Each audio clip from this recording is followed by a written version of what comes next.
So we start at the top of the head, and at the top of the head there is no muscle. There is a kind of muscular tissue, but it's not a muscle. That's why we call it flesh.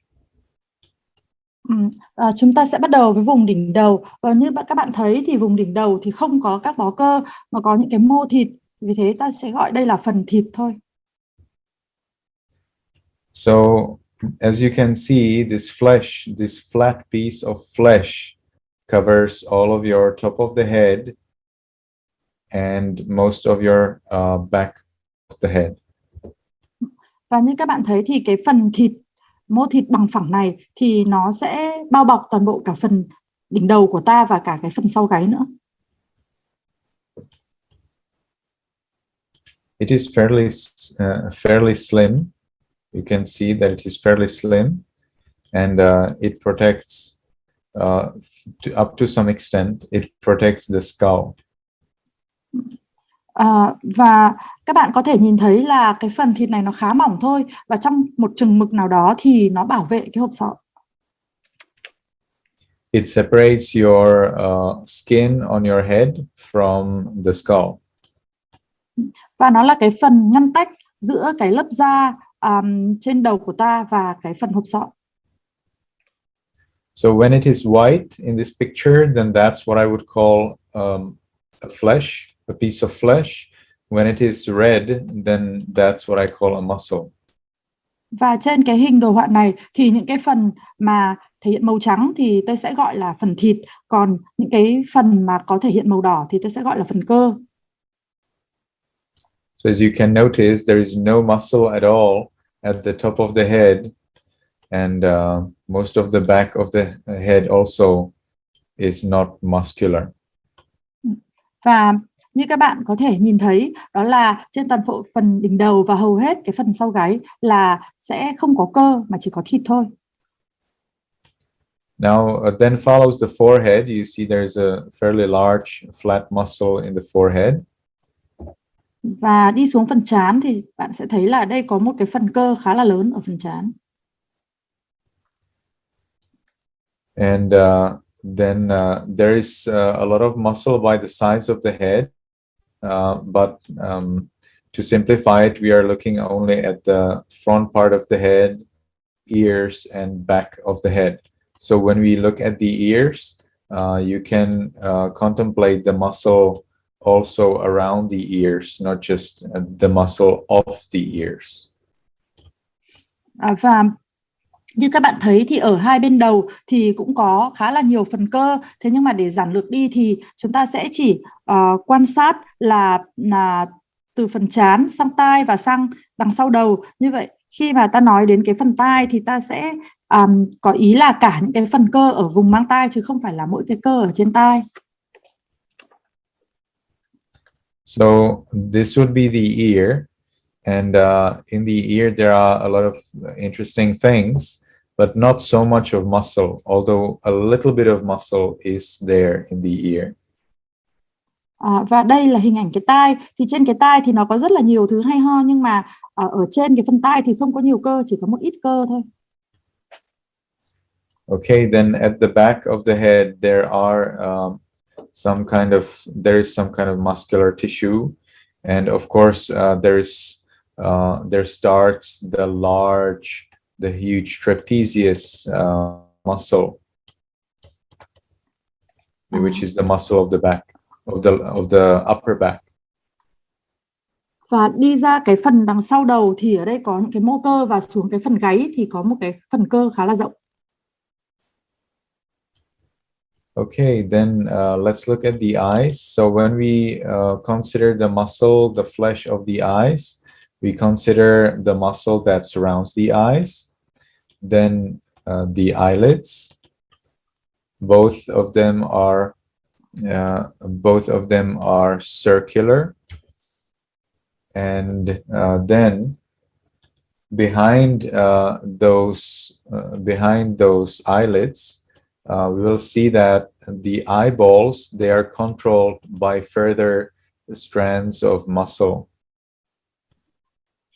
Và sang đến vùng mắt thì ta thấy là có những cái phần cơ ở cả quanh mắt và những cái phần cơ ở mí mắt. Cả hai cái phần cơ này thì nó đều có cái dạng là vòng tròn. Còn ở đằng sau mí mắt ta có thể thấy là cái nhãn cầu của ta được điều khiển bởi một cái nhánh cơ. Yeah, this flat thing is also a muscle. Cái phần bằng phẳng này thì cũng là cơ. All right, so if you can hopefully see that the muscles one way or another meet at the end behind the eyeball. So when we work with the muscles of the eye, we work with the muscles around and over and behind. Và hy vọng các bạn thấy là cái phần nhánh cơ này thì nó gặp nhau ở phía sau nhãn cầu. Như vậy khi mà ta quan sát đến cái phần mắt thì ta sẽ quan sát cả cái bó cơ quanh mắt, mí mắt và ở cả đằng sau nhãn cầu. Then we have muscles of the nose. So here is one muscle, here is a pair muscle. These muscles, for example, allow you to extend and distend, right? Và extend your nostrils and allow them to return back to their previous form. So these are the muscles you use for that. Và ở phần mũi thì các bạn có thể thấy là ở phía trên này thì là có cái phần cơ thứ nhất, và rồi ở hai bên thì là có một cái cặp bó cơ, và những cái bó cơ này thì giúp cho ta có thể nở cánh mũi ra và rồi khép lại như vị trí ban đầu. Okay, then we have the lip muscles. Here, it's good to know that they're circular. That's also why they are called orbicularis, which means that they're circular. So the muscles for the lip is called orbicularis oris. This, as you can see here from the description, this is the labial part, and this one is the marginal part. So marginal means that it's by the border, it's outside, and the labial means that it makes up the lip. So both of them are circular. They're one single muscle. Và tiếp tục đến phần môi thì các cái cơ ở đây thì đều là có dạng cơ vòng. Ta có thể thấy là có các cái phần cơ trên môi và rồi những cái phần cơ ở biên, gọi là biên bởi vì là nó ở phía ngoài môi. Như vậy là cả hai cái cơ này đều có dạng vòng.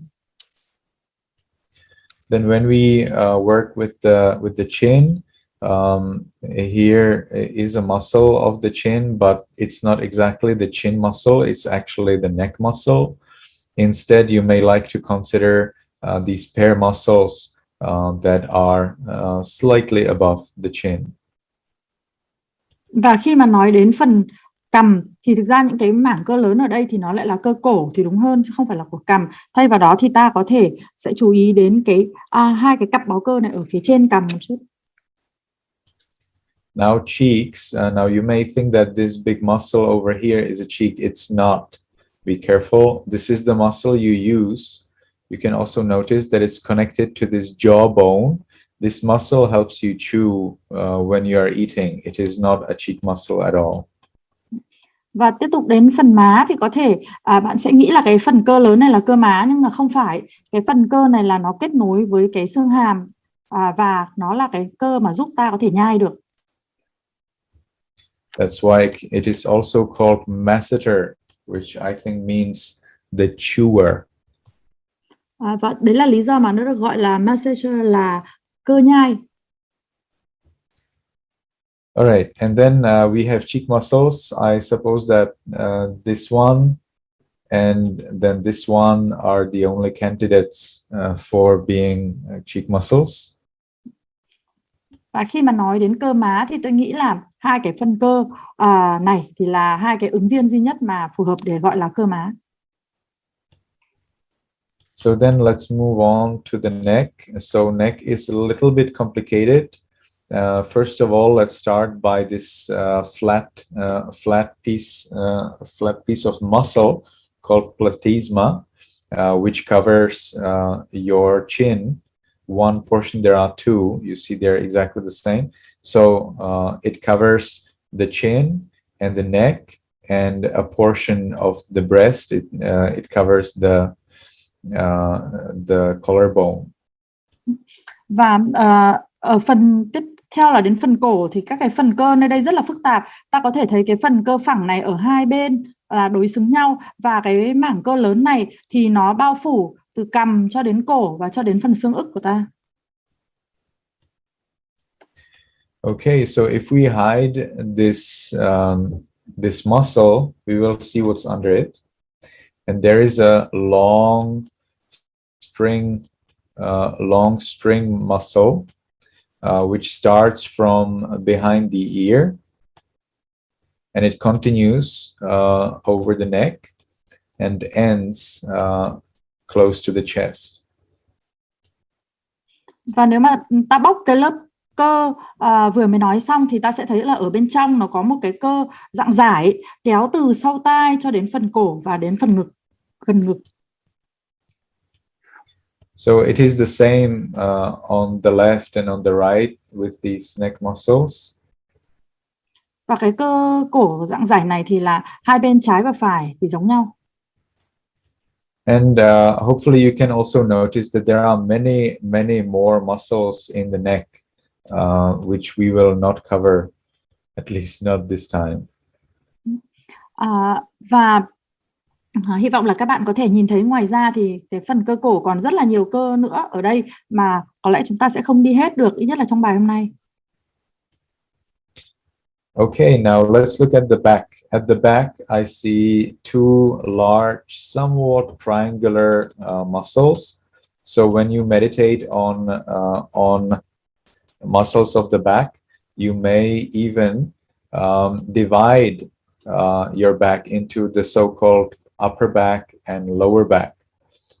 That's in Myanmar, they also distinguish them as the upper back, lower back. They have specific words for them.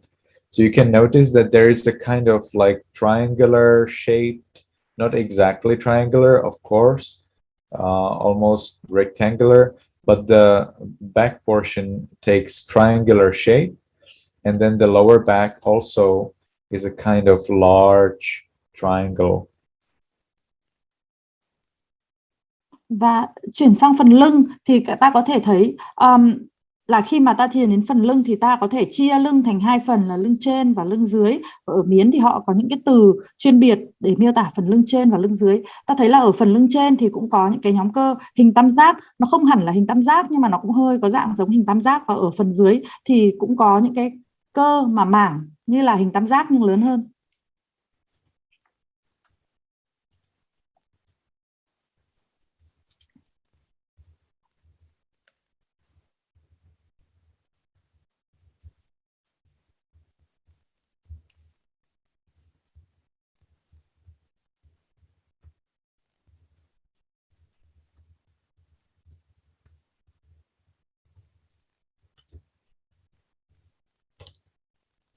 All right.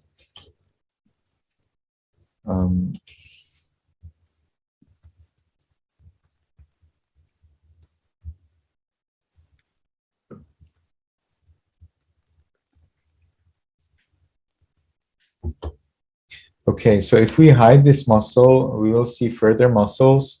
I think it is good for you to know that these two big triangular muscles are by no means all muscles that you have there in the back. And my point is that when you make movements in your back, it's not caused by two muscles or by three muscles, but it's a concert. It's a concert effort from many muscles.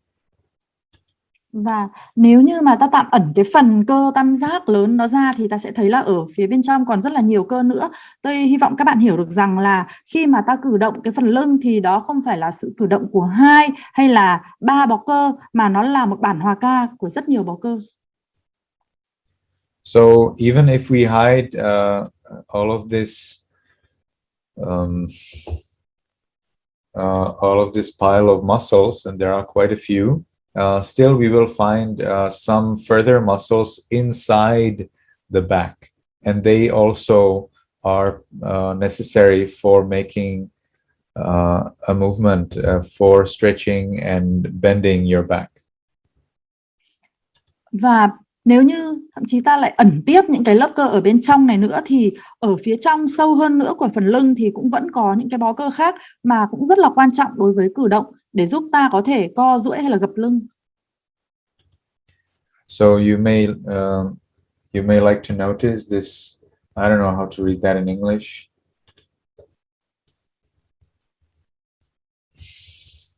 Psoas. They read it psoas. It's written as Psoas. Psoas minor. So these are the psoas muscles. They're inside the back, and they are essential for making movements of your back. So it's not just about the muscles on the back, but also inside, basically inside your body. Look at that. Và như vậy là ở đây còn có một cái phần cơ dạng giải nữa. Lúc nãy sư tra cái từ tiếng Anh là psoas đó. Thì cái phần giải cơ này mặc dù là nó ở rất là sâu phía bên trong lưng, nhưng mà nó cũng là quan trọng đối với cái sự chuyển động của phần lưng.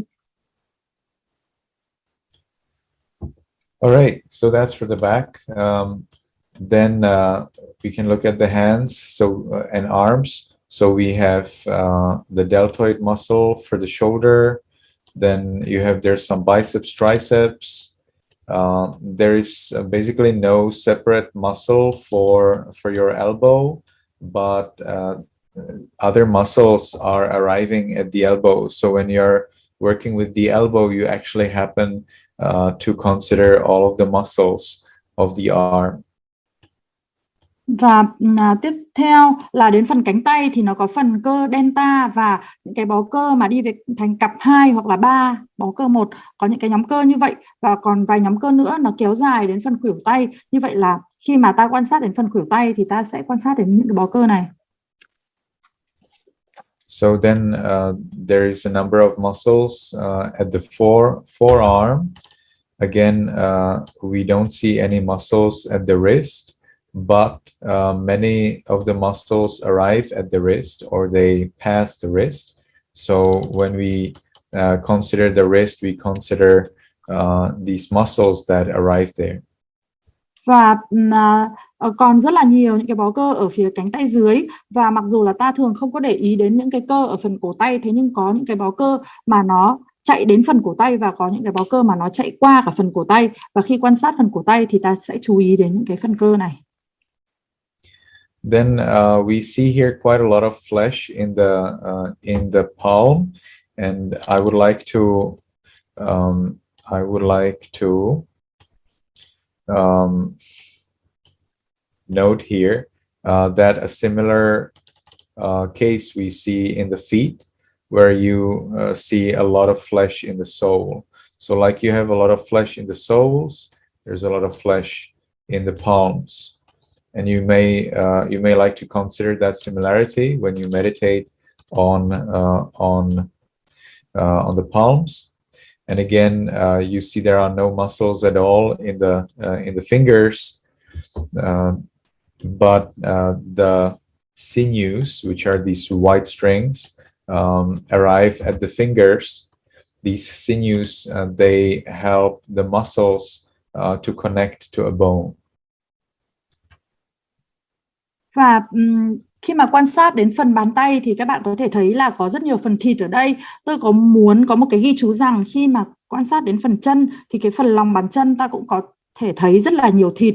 Như vậy khi mà quan sát đến phần lòng bàn tay thì bạn hãy cân nhắc, bạn hãy xem xét rằng nó cũng có một cái sự tương đồng giữa lòng bàn tay và lòng bàn chân, đó là chúng đều có những cái phần thịt.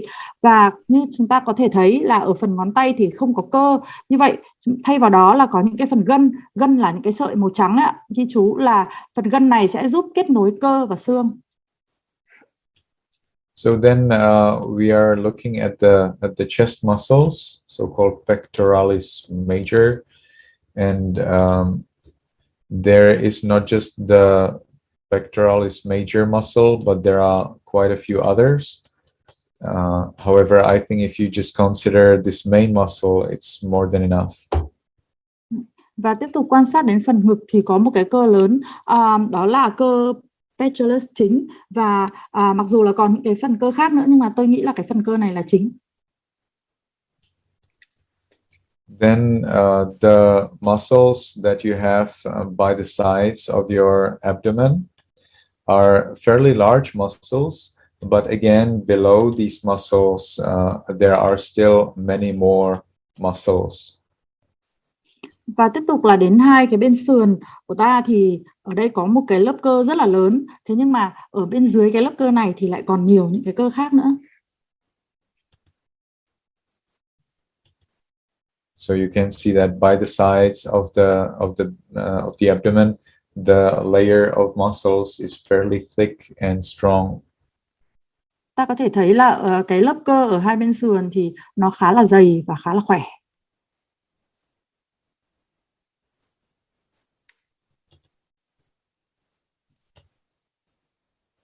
All right. However, the muscle that covers the center of your abdomen is not so thick at all. Tuy nhiên cái phần cơ mà bao phủ cái phần trung tâm của bụng thì nó lại không quá dày như vậy. So because this muscle is we could say vertical or straight, it is also called rectus abdominis. So it is which probably means straight. And this well, actually it could mean something else as well. Anyway, this abdominal muscle is all what is there for the abdomen. Và cái phần cơ ở trước bụng này thì nó thẳng đứng, nên là tôi cũng không chắc về tên gọi của nó là còn có ý nghĩa gì nữa không, nhưng mà cái phần cơ bụng này thì nó có dạng thẳng đứng và nó là cái phần bao phủ ở trước bụng. So now we are looking at the buttock muscles.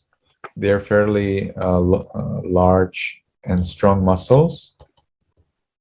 Và bây giờ ta quan sát đến phần cơ mông thì ở đây có một cái khối cơ khá là lớn và khỏe. And there are still many more muscles that that are needed for operating the legs, the hips. Và còn nhiều những cái bó cơ khác nữa cũng cần thiết để mà có thể vận hành được phần chân và phần hông. So let's look at them from inside. Bây giờ ta sẽ quan sát chúng từ bên trong.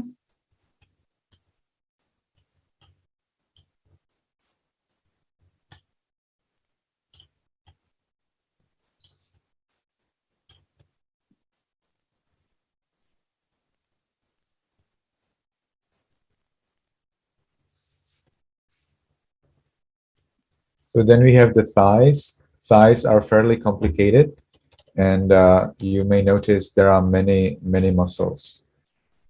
Và đến phần đùi thì những cái phần cơ ở đây rất là phức tạp và ta có thể thấy là có rất nhiều cơ ở nơi đây. The knees, again, just like the elbows, probably do not contain any separate muscle, but they are the crossroads for the muscles of the thigh and the calf. So you may consider the knees as the center for all of the other muscles of the thigh and calf, and think of them in this way. Và tiếp tục là đến phần đầu gối thì cũng như là phần khuỷu tay, nơi đây thì không có cơ nhưng nó lại là phần giao điểm của các cái cơ đùi và cơ bắp chân. Vậy ta có thể hiểu là nó là phần trung tâm của các cái cơ đùi và cơ bắp chân. Và khi mà quan sát đến nơi đây thì hãy nghĩ về chúng theo cách này. So the calves, again, they contain a lot of muscles. Và đến phần bắp chân thì cũng có rất là nhiều cơ nơi đây. So then we move on to the soles. I have already spoken about the soles. The soles contain a lot of flesh, and they fill in this arched portion, arched shape of the feet. Và tiếp theo là đến lòng bàn chân thì như tôi đã nói, ở đây có rất là nhiều thịt và nó lấp đầy cái phần vòm của lòng bàn chân. And again, the toes, just like the fingers, they do not contain any muscle, but the tendons of other muscles are arriving there. Và Tiếp tục đến phần ngón chân thì cũng như là những cái phần ngón tay, ở đây không có cơ nhưng mà những cái phần gân thì nó chạy đến đây. So you can notice, for example, there is this one very long muscle that it's called extensor. You have extensors and flexors both in your arms and in your legs. So extensors, they help you flex and bend and how to say that?